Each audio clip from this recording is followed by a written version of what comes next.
And what's going on, everybody? Welcome to the converSAYtion podcast, where we turn conversation into application. As you can see, I'm in my full-fledged gear. Shout out to the 2024 NBA champions, the Boston Celtics. Y'all know, if y'all been following me, y'all know we here, we live. Y'all see I got the celebration glasses on. I know many of y'all was looking for a Game 7. I know some of y'all FanDuel accounts is struggling, but we're praying for you. Y'all said a lot about JT, but next time you bring him up, just call him an NBA champion. Now that I got that out the way, we got a special topic ahead of us today. But before we get into that, I want to introduce two very special guests. To my right here is none other than a guy that I talk to every day, if not every other day, Mr. Terrence Standifer. Well, thank you. Thank you for having me here. Appreciate the invite. Yes, sir. And if we look over this tall gentleman over here, he's rocking the shades too today. This is my guy. I've known him forever, Mr. Henry Hank Lowry. How you doing, sir? Doing fantastic. Yes, sir. Glad to have you guys on. Y'all see I had to take the celebration glasses on because now it's time to get into the real topic for today. So there was a moment at our church. This is the reason why this topic is being brought up today. And my good brother Hank here asked a lady in Sabbath school, what do you believe true forgiveness is? And their constant conversation about that day really sparked a conversation in me to have on the podcast. So today we're talking about forgiveness. The title today is Have I Forgiven You? Have I Forgiven You? So what I like to do with all my guests is to ask them, if someone would describe you or ask who Elder Standifer is, who Hank is, what would they say? Okay, so real simple. I'm just a down-to-earth, no-nonsense guy. I am a practicing Christian believer of God. I count him as my savior. I put my trust, my life in his hands because he's covered me all this time. But also I know too that I am a sinner saved by grace. And I also understand that I'm in one of this forgiveness because I'm a hard-headed guy. I've learned to love people, to overcome obstacles and things. I fight for my relationships, but also recognize my need of a savior. So I'm that one who's in need of that grace and mercy. I'm the one who's in need of that forgiveness. That's it. For me, I guess it depends on who you ask. For the most part, people would say that it's kind of like a cliche. People would say, "Just I'm a nice guy, man. I care about people.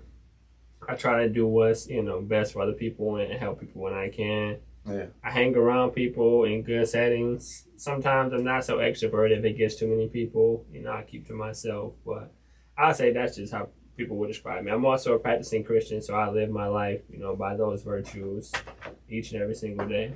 For sure. All right. So my first question to you guys regarding forgiveness would be, what is true forgiveness? What is true forgiveness to you guys?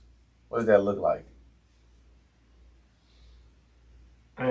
True forgiveness is it's really tough because many people get to a point where they think they've forgiven and they think they've gotten to a point of forgiveness, but it's only halfway. True forgiveness gets to a point of restoration. So it's a restoration of relationship. So when you truly forgive somebody, you get to a point where you don't want any ill will towards them. You're not holding what happened in the past that you claim to have forgiven them for. You're not going to hold it against them in any type of way, and you can restore your relationship. Okay. So I can concur with my brother there that true forgiveness is just that, the fact that I can restore someone, or they can restore me back to the relationship that we had, that I won't hold what was done against them any further. Right. And the fact that we can be back in the same space. Mm-hmm. But I need to add a qualifier.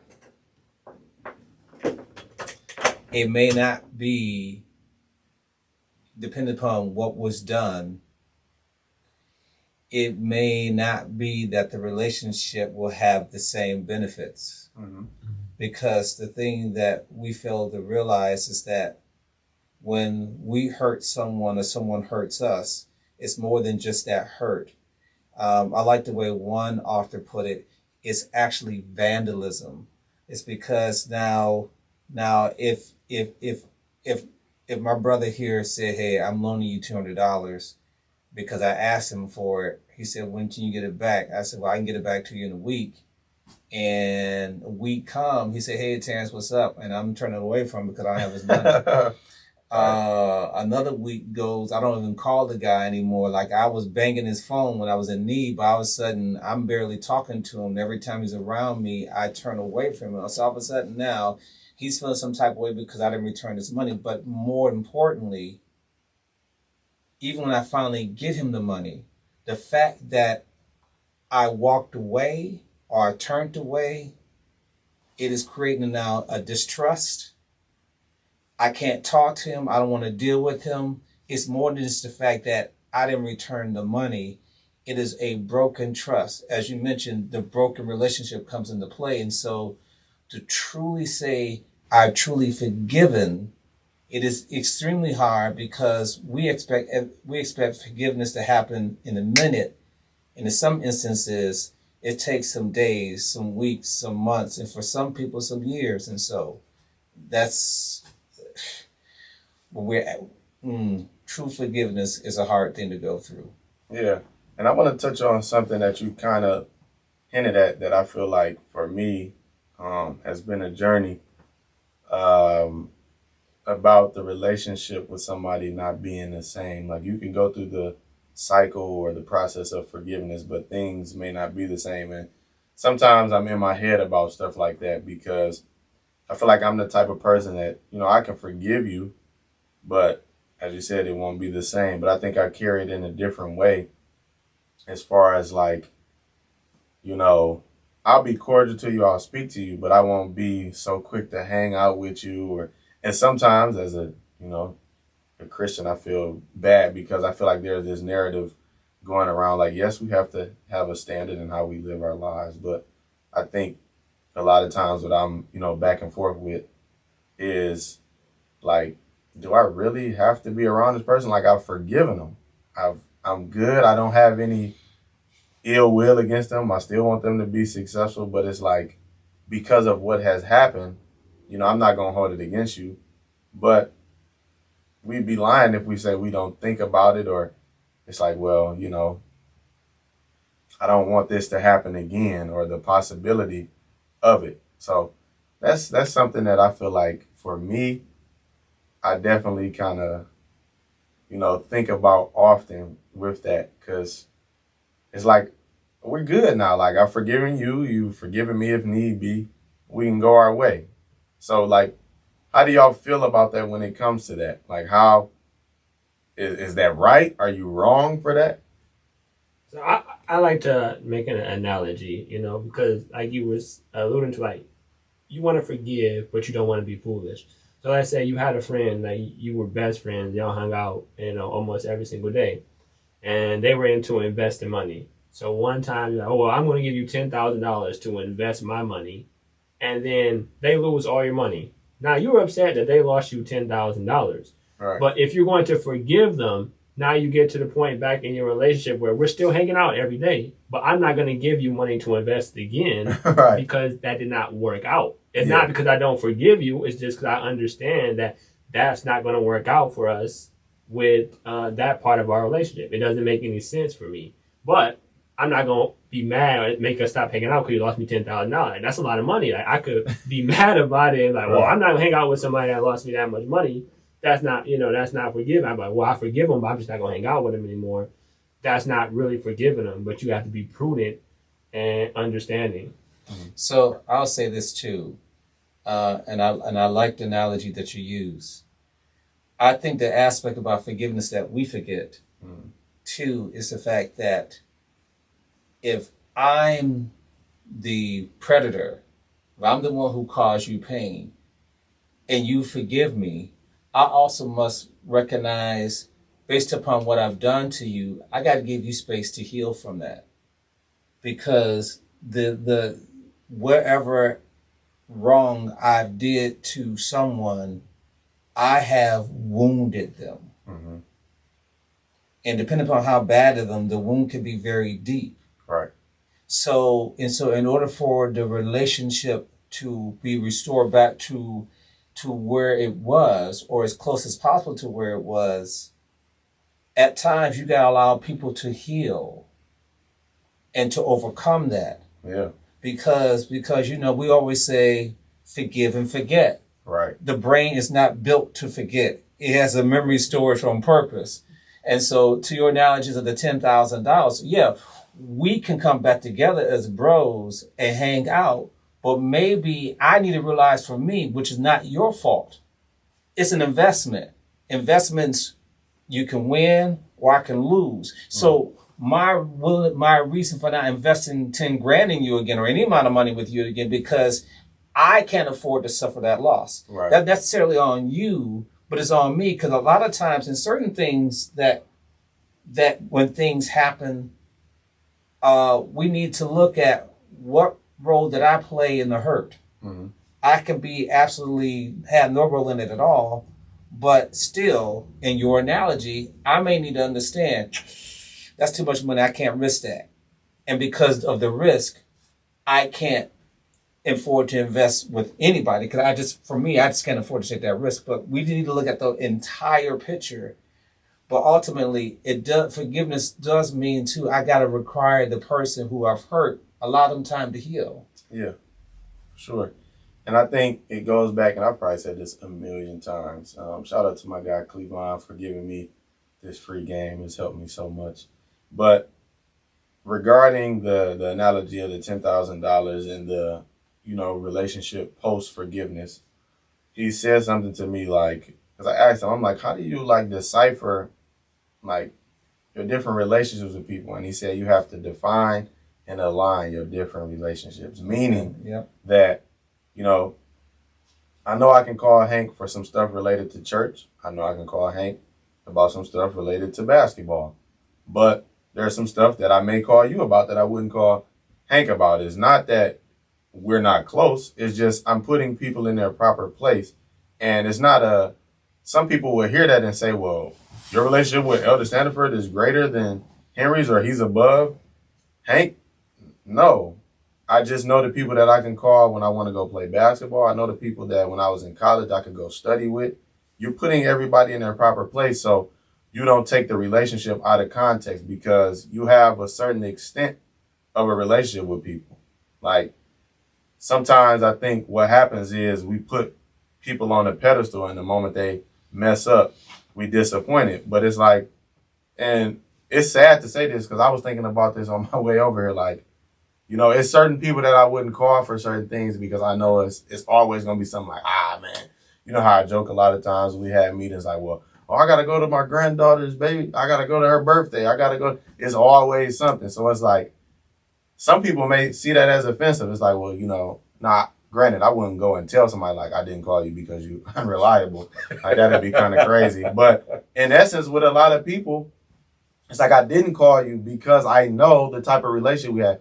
You might show up for something else, but you're not going to show up for this. Like, you may show up for fun and games, but if I asked you to sit in a business meeting, you wouldn't do that because you don't value that. And when I understand the type of relationship that I have with somebody, then certain expectations I don't have of you. And I think a lot of times we don't really put in perspective the different relationships. It's like, oh, well, no, this is my brother. This is my son. No, he's not your brother. Y'all may have had a good time tonight, had some great conversation, but maybe that's just all it was. You know what I'm saying? This guy may not be the love of your life because he looks nice to you and he made you laugh. Maybe that's all he did. He made you laugh and y'all had a good time. So I think another part of putting ourselves in a predicament where things can go wrong or we don't struggle with forgiveness, we got to understand how to prep our different relationships and do like my boy Cleavon said, define and align our different relationships. So saying that, why do you feel like most people struggle with forgiveness? From your experiences or from your point of view, what you've seen? So I often talk a lot about forgiveness because it was something that I really struggle with. And like I said, I even struggle with now. And so I often talk to young people about forgiveness in certain circumstances. And it seems to me the biggest part and the struggle of the forgiveness is you have to, I guess, be vulnerable when you're forgiving, because now you're going to open yourself back up. Mm-hmm. And it's easier now that, this person did me wrong, boom, it's shut off. You hear that people all the time. I'm cutting this person off, right. Down, boom. But that's easier, right? Because then you don't allow yourself to be hurt again. So I think that's the biggest struggle. But I also think that the underlying part, and this is the part that people don't understand. I think most people understand that part. What people don't understand about the biggest part about the forgiveness is the arrogance. Mm-hmm. I think that's the biggest thing that people don't understand about it, because people have a certain arrogance to say, I don't deserve to be hurt. I don't deserve to be hurt by this person. Mm. But if you really look at it, sure you do, because you've hurt people, right? You've done things that you're not supposed to do. You hurt God. So you don't have a right to say, well, I don't deserve this, because you do. And you have to understand that you're human and they're human, right? And so I think that's where the arrogance comes in, but people don't see it that way or look at it from that perspective. So I like what you just said. So let me ask you this question. Is it arrogance, or is it because of the relationship that the three of us have? Right. Your expectation of me to do X is what? I don't expect Terrence to lie to me. Right. I don't expect Terrence to talk about me behind my back. Because if I lie to you, and of course that hurts, but the expectation, because of the relationship that we have and over the years, is like, Terrence just lied to me. This bold, this in my face, lied to me. Yeah. Or Terrence talked about me behind my back. Right. It's so because of the bond that comes in relationship, especially if it's a strong bond over the years, and all of a sudden now, that's out of character, that's out of the norm, out of the expectation. It's like, how can Terrence do that to me? Right. And I give you a true analogy. Some years ago, as part of an organization, some stuff came up, and it's a wrong that I did. I did something wrong. I addressed my wrong. I corrected the wrong. I made the wrong right. Next thing I know, the person who now finds themselves in trouble wants to bring my wrong up. Mm-hmm. After it's already been resolved, addressed, fixed, I restored. But yet now someone wants to bring my wrong up to save their butt. Mm-hmm. That hurt me. That cut me to a core. It took me, brothers, it took me a year of constantly saying, help me to forgive this person for this one wrong. Help me to forgive this person for this wrong.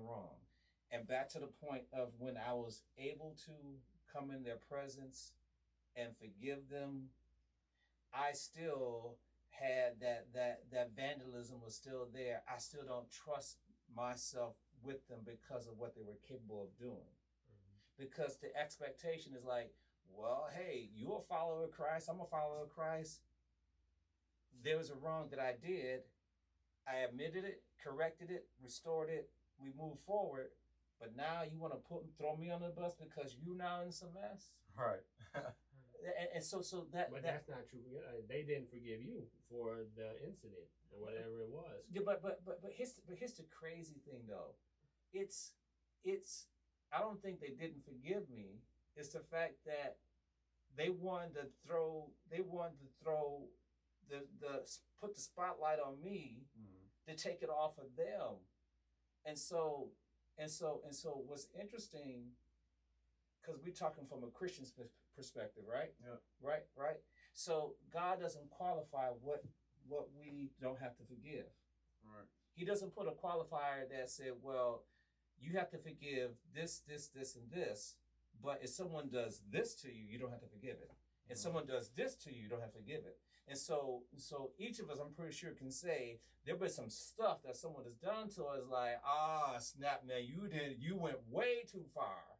Now, I'm not letting you go off of that. I'm not letting you go. Right. And so we want justice. Mm-hmm. And we figure the only way that we can get justice, if I can't put you in the jail, I'm not dealing with you anymore. But that's not what God asked us to do. And so like now, to you in the struggle, have you found it difficult to forgive someone because the level of hurt that's been dealt to you? Not necessarily the arrogance, not that you were arrogant, that you didn't deserve to be treated that way, because no one has, but because of the level of hurt that's been placed on you, you're like, snap, I'm cutting them off, I'm done with them, and blah. So if we're talking a personal perspective for me, I'm a very forgiving person because I don't let things even really bother me that deep. But it's a couple of instances where there has been times where someone has hurt me to a point where I don't want to forgive them because it's like, you've done this thing, I've forgiven you for it, I've tried to make amends with you, and then you do it again. And I forgive you for it. I try to make amends with you, and you do it again. 70 times 7. So it's like 70 times 7. So it's like, I want to forgive you, right? But yes, you don't seem sorry for what you're doing. So it's hard. That's the hardest thing to forgive. If someone doesn't seem sorry, like, well, I did it. It is what it is, Yeah. And so it's like, well, how can I forgive you?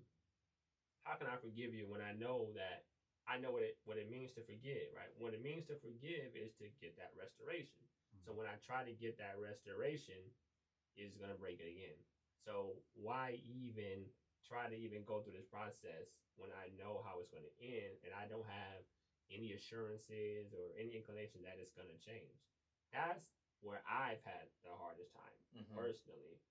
And so I still struggle with that. I still struggle with that end. Like, I consider myself a very, very forgiving person, but that is the hardest part, where you're supposed to forgive someone that doesn't ask for forgiveness. You're supposed to forgive somebody that's not even sorry or really care that they hurt you. But that's the biggest personal struggle, I would say, with forgiveness. For me, I feel like I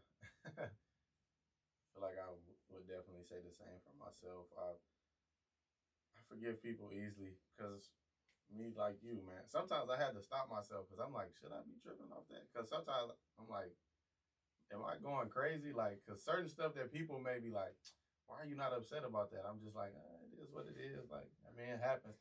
But I think part of that is like I always bring stuff back to my upbringing. So it's like anybody that know my dad know he like to really talk a lot. So like when I was a kid, he would say stuff that really at the time would go over my head. Like why are you saying that? Like, I'm only 6 years old. Like, why are you telling me this type of stuff? Like, let people be people, or, the greatest story is the rise and fall of a man. Like, why are you like, I don't even know how to spell rise, let alone know what you're trying to, break down to me. But anyway, like, my dad will always say, and I understand it more and more, like, you got to let people be people. And also, like, we're human. And there would be times where I would come tell my dad something like, this person said this to me or this happened. And then he would just give me like one-liners, like, let people be people. Like, bro, I just came here. I'm crying. I'm upset. I'm fuming. And that's all you got for me today? Like, you don't have nothing else. You don't got a nice quote. You don't sound like you don't even got my back on this. But I understand more and more because, like, and I told somebody last week, like, let's say if somebody at the church that I know that has a high position or that's a really good person did something, like we saw them on the news tomorrow, like such and such stole from the gas station across the street from Burns. I wouldn't be surprised, not in a way like, oh, I knew they was a thief. It was only a matter of time. Not shocked in that way, but it's like people go through things. People do things. They have faults about themselves. So like with me, for a lot of things, 9 times out of 10, it's easy for me to forgive or like just laugh it off. But it's certain things like I said, like I was talking to you off camera recently that have happened, and it's kind of like what you mentioned about the bond. Not that I'm let down because you're not supposed to do this, you're not supposed to. We're all imperfect people, but it's kind of like my track record with you. If somebody was to come and say, Elder Standifer said this, like, nah, that ain't what he's about. That's not what he represents. Or if somebody say, Hank did this, nah. But obviously I would still talk to you just to confirm it because you go to the source. I'm not going to go to somebody who is not you when it's about you. That's what you do. That's what you're supposed to do, at least. So I guess, like, for me, there are some things where it's like, dang, you let somebody come in and create a narrative about me and you know me, you know who I am, and then it's like you ran with that. So I guess that's the part that, because it was a recent situation where I really had to sit down and I was telling my best friend, like, at first I'm like, oh, it don't matter. It's cool. I just go my way. I'm fine. But when I really sat down and unpacked it, like, no, I am really kind of ticked off about this because you let somebody come in and say something about me that you don't even know. It's like, it's one thing if somebody bring me facts about you, then it's like, okay, I can be upset. But it's a speculation. It's not 100%. You don't even know. They don't know if it's true. And then they bring it to you and you go along with it. You don't give me a phone call. You don't give me a text to confirm and see what. And then it kind of makes me feel like, well, our friendship, our bond wasn't as strong as we may have thought it was. Because if it was, it's nothing under the sun. Like how you said one time, you had a situation with Hank. And even though Hank didn't think none of it, you like, this is my guy. So let me go back to him and let him know, even after I go to him and apologize, he may not care because he didn't think much of it. But in your heart, you like, no, this is somebody I truly love and I care about. And just in case our bond gets jeopardized, I want to be able to say I went back to him and apologize for, even if it's to him, it may be pint size, like that's nothing. But to you, it was like, no, I got to make this right. So when I look at those factors, it's just kind of like, a lot of stuff goes over my head. I don't really trip about it, dust myself off. But it's certain things, like I said, and it's happened recently to where it's like, dang. But then on the other part that people don't talk about, it's kind of what Hank said, the arrogance piece. Because this whole time I'm wanting, hey, man, you should have came to me. You should have done this. You should have done that. But in this situation going down, I heard some other people that have nothing to do with it, or that I assume has something to do with it. But I think a lot of times we don't talk about that piece because we want what we don't give, right? You want forgiveness, but do you do that? You know what I'm saying? And I had a talk, with one of my friends, and we sat down and finally talked about how I treated them because I thought that they were involved in something that I was going through. And she was like, all this time, you wanted this from the person that you had odds with, what they did to you, but you did the same thing that they did to you to me. Mm-hmm. And it was like, I couldn't argue because she was right. And I had months to really sit with this. And I just talked to her a few days ago. And I was like, you're right. Like I couldn't, because even before she said that out of her mouth, even before we had the phone call and sat down and talked, I knew that. It was like, dang, in the process of me being upset and angry about what went down with this other person in my life, because I thought they were a part of it, I didn't call them like I wanted this person to do for me. I didn't text them like I wanted this person to do for me. And I hurt them. And they were like, I consider you my best friend. I consider you one of my closest male friends ever. And the fact that you're basically doing what you didn't want done to you. Yeah. And so that goes back to your whole point of the arrogance or the, everybody has done wrong, but you have to get to a place of realizing that when you put it back on you, I think a lot of stuff comes into perspective. And that's the thing that keeps me grounded with anything. Like knowing that I've hurt people, not to say that, oh yeah, come on, buddy, you can hurt me because I just hurt Elder Standifer last week, so we're even now. Like, no, but you understand I have faults. I've done wrong. And this person has done wrong. I may not like it, and that's okay. But we got to learn how to heal and grow and get past what has happened and truly forgive. So with that being said, I feel like you guys answered this already, but what part of forgiveness do you guys struggle with the most? I think for most of us, I know it's towards me. When I don't understand why, that's when it becomes a struggle. I'm with you for sure. And a lot of times when we're hurt, we don't look to solve for why. We know what X is. X is the wrong, but we don't understand why. And so for a lot of years, it took 40 years for me to truly begin to look at it from the viewpoint from God's vantage point. God knows why.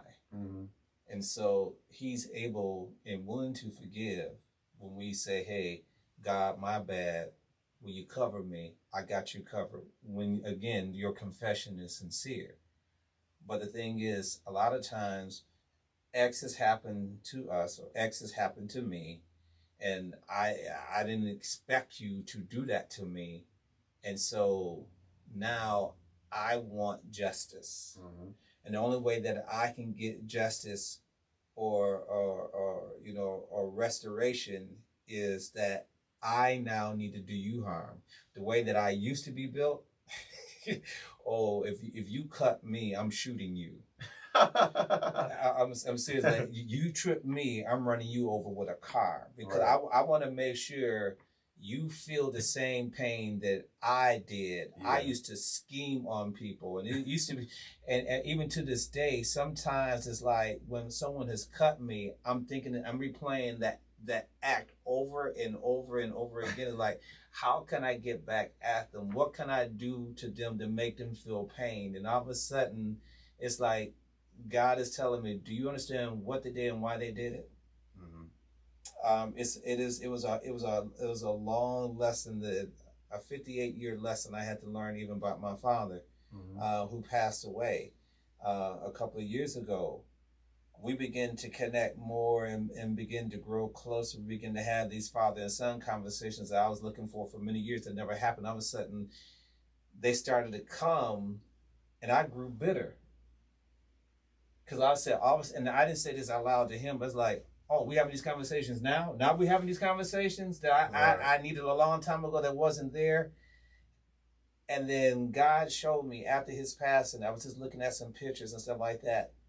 Your expectation of your father, back to your arrogance point, your expectation of your father, because he's your father, he should be able to pour into you what you expected. And what we fail to realize when people hurt us, there's something within them that either they're not built like I'm built. And so they're going to come at me at a certain way. And if I don't take the time to understand how they're built and what they do and why they do, it's always personal. You are out to get me. So now I need to be out to get you. And so it took a lot of years for me to truly understand that when someone hurt me, instead of looking at X, solve for Y. Try to understand why they're doing what they're doing, because some people wasn't raised like I was raised. Some people don't have the politeness. Some folk are just outright rude, cutthroat. But if you understand who you're dealing with, is something that you said earlier, you can compartmentalize like, okay, my expectation for this person is going to they're always going to be rude because that's just who they are. I can count on them for this, or my expectation for them is low. That's why I said to you some time ago, I have no standards anyway because we're all jacked up and messed up. We can't live up to our own standards. And so when I begin to understand why it became easy, but when I don't understand why, it's difficult and it's hard and it's struggle to forgive. But that's when I don't understand why, that's when it's a struggle for me. Sure. I'll hit on that real quick. I think the hardest part for me is to forego retribution. Mm-hmm. And I think, and not necessarily from me. And so let's say somebody, I'm walking down the hallway, and then they bump into me. You're like, oh, I'm not bad. I'm like, oh, no problem, I forgive you. But then they walk a little bit further, they trip and fall down. I'm like, you fell down. That's what you get for bumping me. You know? But it's like, right. But it's like, if I truly did forget, I shouldn't want retribution on them for what they did to me.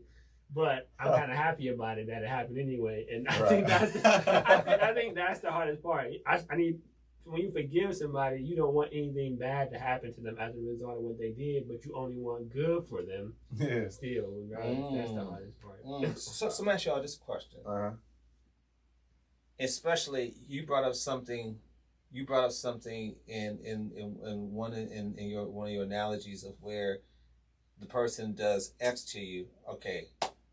We good, we made up, we fine, and then you do the same thing again. And they come back around and do the same thing again. Is part of the forgiveness on our part, should it be that I'm ready to forgive, I'm willing to restore the relationship, but part of this relationship restoration requires that at times there need to be boundaries to be set, especially if I'm not equipped to respect your boundaries in certain areas. Isn't that part of the healing and the process of restoration? Because like I said, we've all said we're imperfect human beings. We're bound to hurt someone. Someone's bound to hurt us. So in that restoration of the relationship, knowing that certain people may not have certain boundaries, you may need to establish some boundaries in order to maintain the relationship? I think boundaries are always key, because without them, you just go crazy. Like, even in your own personal life, you don't have boundaries, you just do any and everything.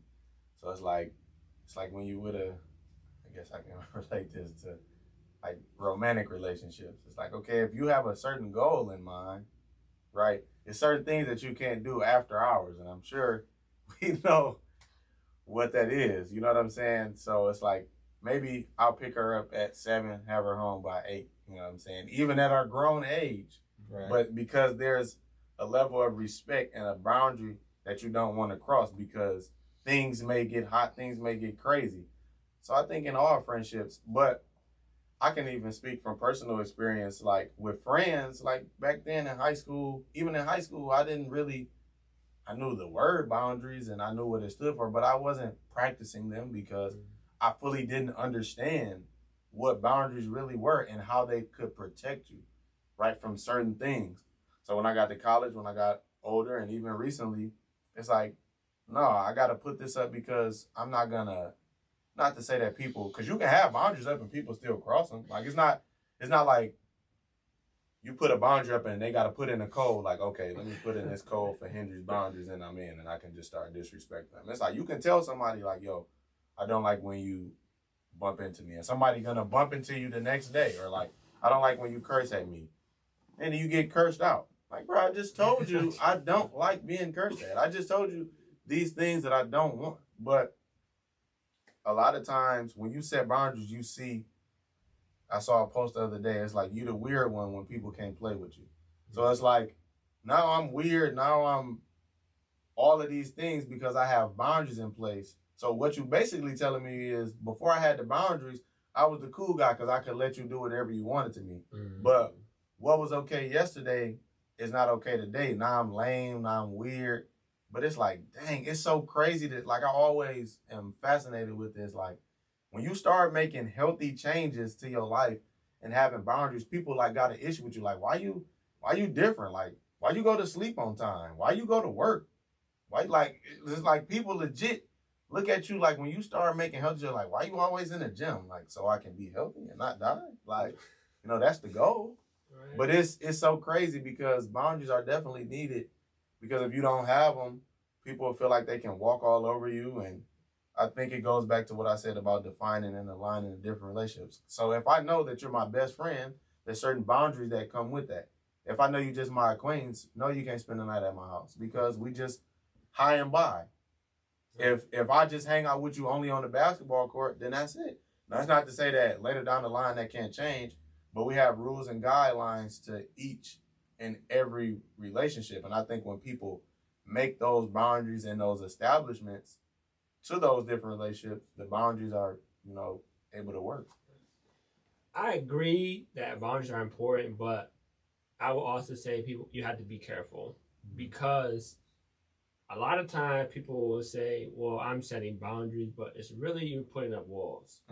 And so we'll go back to the relationship thing. So if you've truly forgiven somebody, we talk about restore a relationship. So let's say somebody is your brother, your blood brother. Right. You're there for Thanksgiving. You're like, well, this person hurt me. I'm putting up my boundary. I'm not going to sit by them at the dinner table. Or when we go outside, I'm not going to stand in their circle and talk to them because I don't want something to happen. I'm putting up my boundaries, but that's a wall. If you keep them at an arm's length, then you haven't truly forgiven them. Mm-hmm. And so that's why I say that the hardest part that I've seen from other people about forgiveness is the vulnerability, because now you have to take away the walls and allow open back up to them, and they might do the same thing again. Mm-hmm. It's a very real possibility. Yeah. And so that's why I say I have to be careful. Boundaries are great, but setting up walls in between your relationships can cause trouble, and you could fool yourself. You could think that I've forgiven this person where you really haven't. Like, I've had times where I thought I've forgiven somebody, not even necessarily somebody that's close, but that's an acquaintance. Then I see them at the mall or the store, and then those feelings come up again. Exactly. Right? I thought I forgiven them, but I really haven't, because every time I see them, those feelings come back up again. I get upset about it all over again. So you bring a very good point, a very, very great point. Because for me, with some people, it has taken me a long time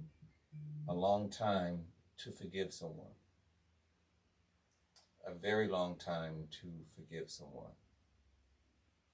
And it's because, as you mentioned, those feelings kept coming back up. The feelings kept coming back up. Yeah. I'm still not comfortable around them. Mm-hmm. It's like I can talk to them. Yeah.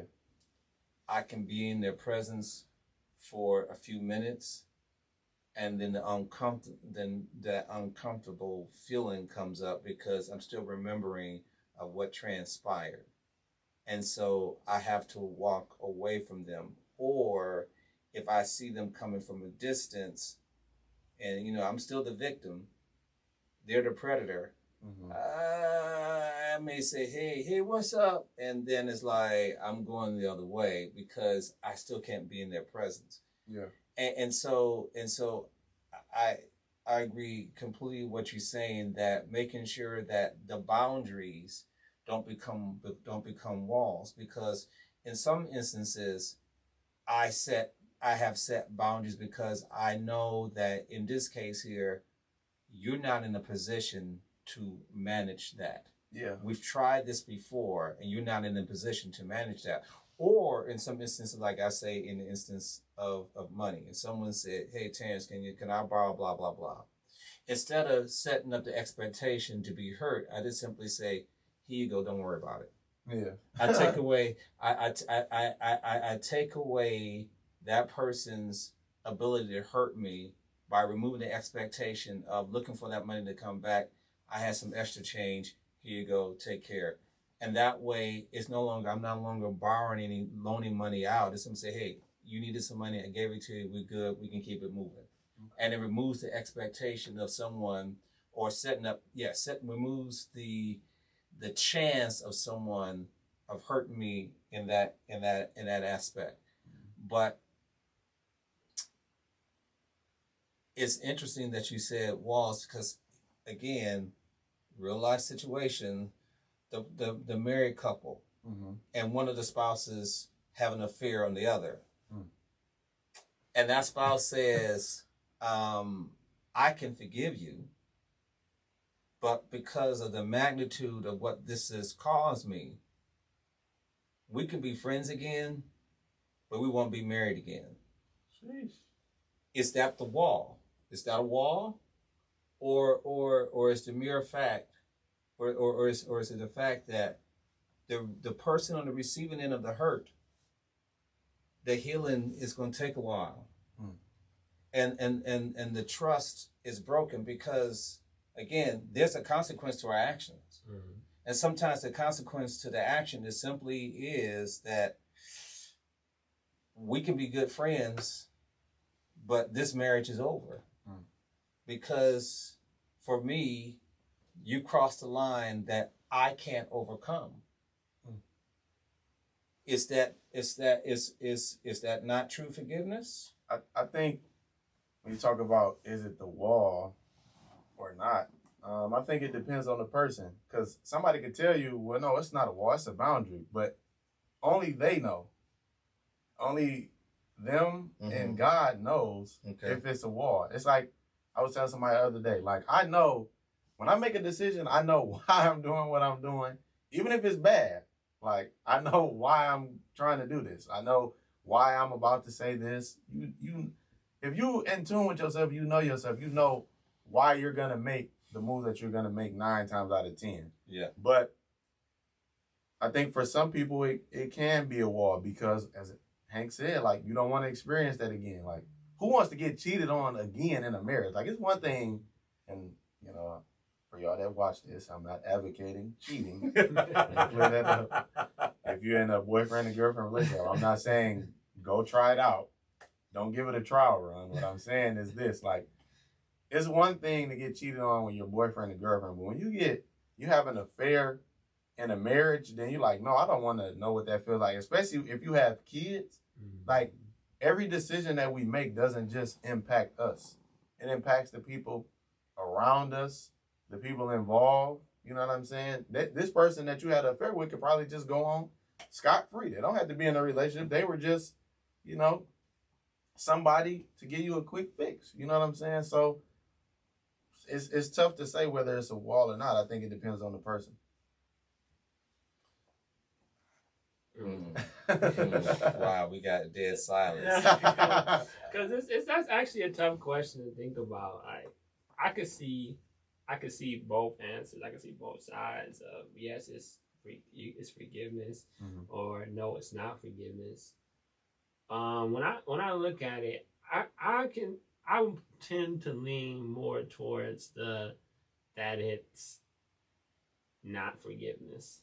I'm leaning more towards that it's not forgiveness because you're gonna make a lot of the women mad about this cheating scenario. You're gonna make a lot of men mad too.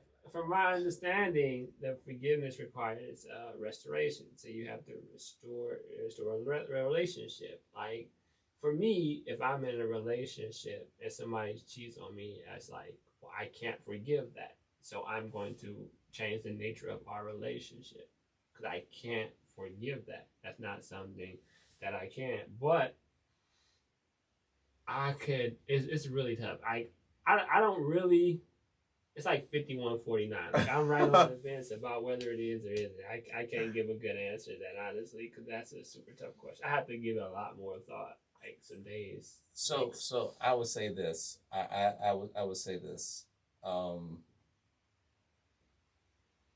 I first got married, Tanisha and I would do these what ifs. And so of course we had that conversation of the what if one of us stepped out in a marriage.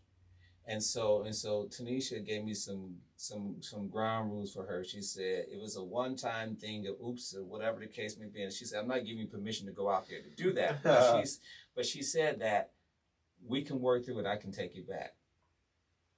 And at the time that she asked me the question, I said, I'm sorry, that's a deal breaker for me.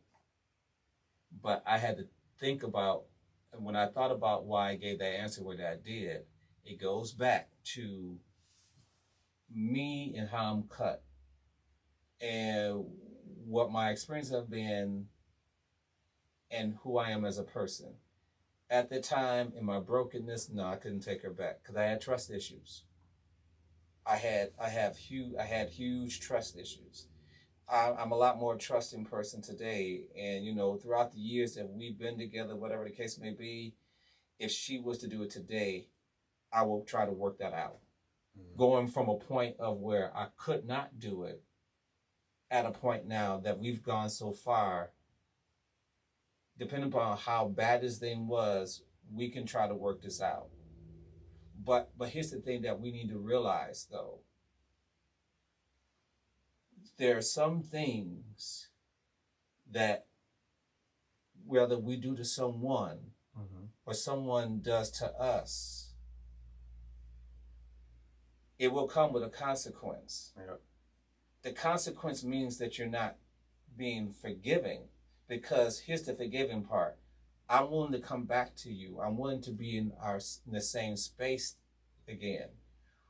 But, and I do understand, I agree with you wholeheartedly, because even God says, in especially talking about the marriage space, God would love for man and woman to come back together again, even through an adultery. But he makes room for a termination of a marriage because of it. He makes room for that.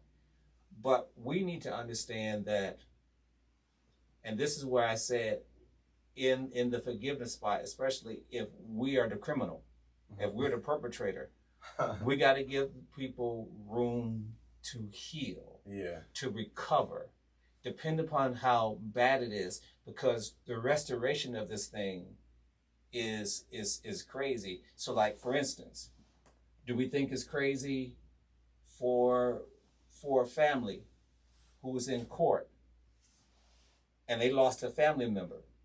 Drunk drivers on the other side been found guilty, and the family says, no, you need to burn in hell. You never need to come out of jail. Right. Because that part, I agree.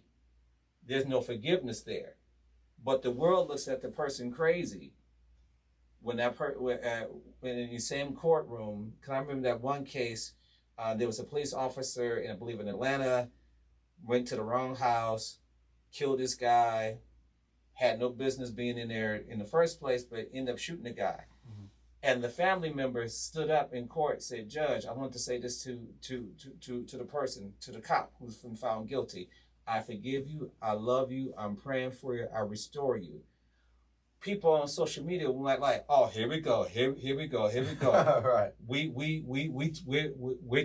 taking a high road." And all of a sudden here, she was found. But the thing is, she didn't realize that him forgiving her not just released her, but it released him. Mm-hmm. When I would have been able to forgive those who have hurt me, I was freed. Mm-hmm. I didn't have to carry that burden.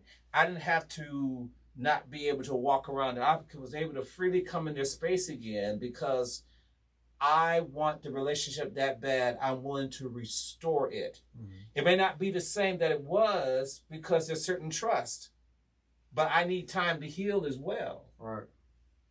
So can we get to that point of where, in the sense of forgiveness, it's going to take me some time. I'm going to work through it, but I also give you time to heal so that way we are able to truly come back together again. Mm-hmm. But I also need to understand, too, there's some consequences of where a trust that I once had, I may not have again because I've shown myself not reliable. Mm. Throwing it out there. And what I would kind of say, I'm gonna do a you for a minute and answer with a question. So what are some ways, when you talk about healing, what are some ways that you guys have taken in order to be able to forgive? Even though, because I asked my dad this one day, like, I don't think we master things, but it's a constant, ongoing process. So from you guys' experiences, being through the different things that you've been through, hurting someone, being on the other side of hurt, what are some ways that you have use to forgive others, or steps to forgiveness? Real short and sweet, and I yield to him. I've had to, and it's still a practice today, I have to constantly forgive one person for X thing until all of a sudden now, back to the point that you made, which is a great point, it don't stir up those feelings again. Mm-hmm. And even if it means that I have to force myself to be in that space, to be in their space, to let certain things go. But it's a constant thing, like, God, help me forgive, blah, again and again and again. Help me to forgive the Celtics for winning that championship again. Help me to forgive Luka for playing how he did again. Help me to forgive this guy over here constantly calling me about Michael Jordan. I can't stand Michael Jordan, but this false narrative, stuff like that. Help me to forgive Henry again and again. It's a constant practice. And I know I'm being silly, but I constantly ask God to help me to forgive again and again and again. But also recognize my need too. I'm a mess too. Mm-hmm. So I need the forgiveness. Mm-hmm. I am not a good person. I recognize that I'm ugly. So I need that forgiveness. So I need to put that in practice. So it's a constant practice for me. Sure. For me, it's a couple of things. Like I said before, like 90, not even 9 times out of 10, but 99 times out of 100, something's not going to bother me enough for me to even dwell on it, for it to come to that point where I got to learn to forgive. Like, I'm typically, if somebody say I'm sorry, or even if not, I'm just gonna move on and let it go, and nothing will happen from it. But that 1% of the time, in order for me to come to a point where I can forgive, first thing I have to do is I have to get an understanding of the situation. Like Elder Two was saying earlier, understand why they did what they did, and what would I have done in a similar position, and how would I have responded, or how would I want somebody to respond to me. Right. So I think about that. I dwell on that. And if I come to, well, I might have done the same thing, then automatically, well, I guess if I would have done the same thing, I can't hold it against them. Mm-hmm. But if I get to the point where I wouldn't have done that, that was still terrible what they did, then I have to go to my next step. And my next step is just thinking about, is what they did worse than anything that I've ever done? Mm-hmm. And then it's going to be a no. It's going to be a no. That answer is simply going to be a no, because some things, that I have done in my past, and not only have I been forgiving my people, but I know that God forgives me. For sure. And so that is really my steps. And when it comes down to it, I have to think about it, like, what if whoever I've wronged, whatever, would choose not to forgive me? Yeah. Because what I've done is so wrong, I wouldn't want that. And so if I wouldn't want that, I can't behave in a manner that I wouldn't want someone to behave towards me. And it's really hard. It's really hard to think that way, especially when I feel someone has consistently wronged me. But it's like, at some point, that goes back to my arrogance point. At some point, I have to understand, like, I'm not perfect, and they're not perfect. So we're all in the same boat.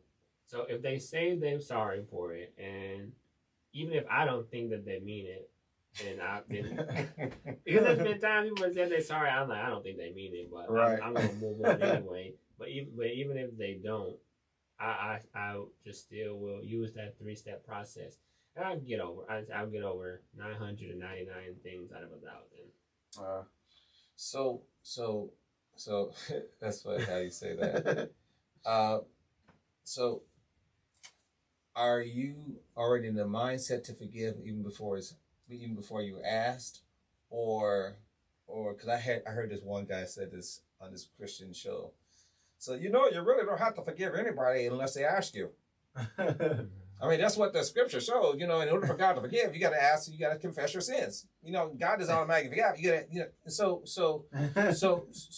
this guy said, because, God says in order for him to forgive, you have to seek forgiveness, you have to ask for forgiveness. So So the person who wronged you, you don't have to forgive them until they ask you.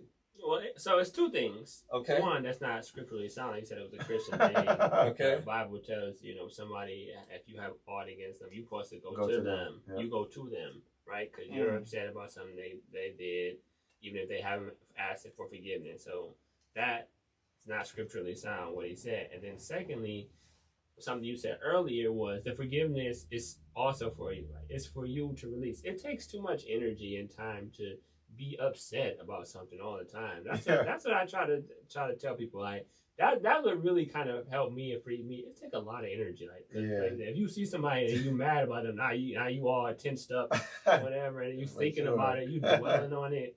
It's like it's so much stuff. So it's better for yourself to just forgive. So even if you like, well, I don't have to forgive. Even if you subscribe to that, well, I don't have to forgive. Somebody had to ask for it. It's something you should want to do for your own personal self. Yeah, I agree with both points you guys made, and I think what helps me with anything, but on the topic of forgiveness, is realizing that I've messed up as well. I'm human, and you just got to take this thing day by day. Like life, the journey is a day by day process. Because it's like how I told y'all with the situation with my friend, and I sat and talked with her. She was like, what you wanted from this individual, you didn't give that same courtesy to me when you thought I did something that I didn't do. So it's like, for me, I just always go back to just working with people. If you truly care, if you truly are the person that you say you are, then you're going to work through it. Because I always say my life, more than what I say out of my mouth, is going to either confirm or deny who I am. I can tell you all day that I'm a loving and forgiving person, but there is going to be a point in time where we all test it. So if I say, man, I love you, man, I got you for life. And then it's going to be that for life situation where I'm going to have to show up. And that's going to tell you. Now, you may be like, oh, it's okay, man, don't worry about it. But the type of person that I am, like, it's going to be a moment in time where you're going to have to show your wife that you really care about it. It's going to be a moment in time where you really going to have to show your friend, like, bro, I got your back. Because we can say it all day and it could be little, but we all going to be tested. So I feel like understanding that we come from, it's a lot of factors that you got to consider. And even sometimes it's crazy, like with us talking about the affairs and the divorce and cheating, like somebody can hear how calm you saying, you got to forgive. Like, no, I just got cheated on. We got 3 kids together. Or this person owed me $10,000. They went and spent it on something else, but they not giving me my money. They avoided me. But you can say that calmly because you are starting to understand that it takes work. It takes time. It's a progress. You don't just forgive somebody right away, depending on the severity of a situation. You're like, I'm not going to let this, as you said, keep me in chain. Like, keep me chained up. Because it take, you saying some of the same stuff I say, like, it take way too much energy to go against the grain. And, like, you just going to do wrong because, like, you're going to be upset from the time you 16 to the time you 33 on the same situation. Like, what did you not do in that 17-year period to get yourself together? Because what we don't realize is something I heard Kurt Franklin say, sometimes you may not get that I'm sorry. Sometimes you may never get it. But what are you doing to make sure that you don't become the same person that you despise? And I think the way you do that is realizing that people are human, you've messed up, and we got to give people what God gives us every day, and that's grace. So now we're moving into one of my favorite parts of the show as we come to an end. So this is the first ever time I'm doing this with you guys, so it's called, you guys have heard this game before, but we're going to put a little twist on it. Word association. So I have 4 words on this paper. When you hear it, you associate whatever you want to associate to it. The first word is fun. Fun. Jokes. Friends. I would say jokes too. And both of what you guys said. Fear. Doubt.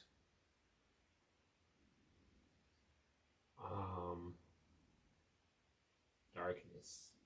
Hot breath. That stank. Hot breath stank. Church.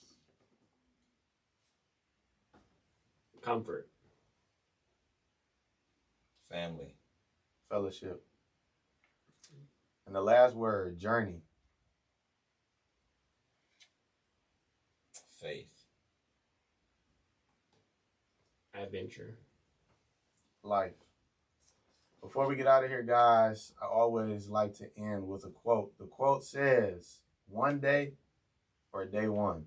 When we think about forgiveness, it's only two choices you have. One day, people say, one day I'll do this, one day I'll do that.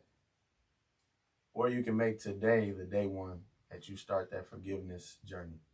Thank y'all for tuning in to the converSAYtion podcast. We'll see y'all same time, same place.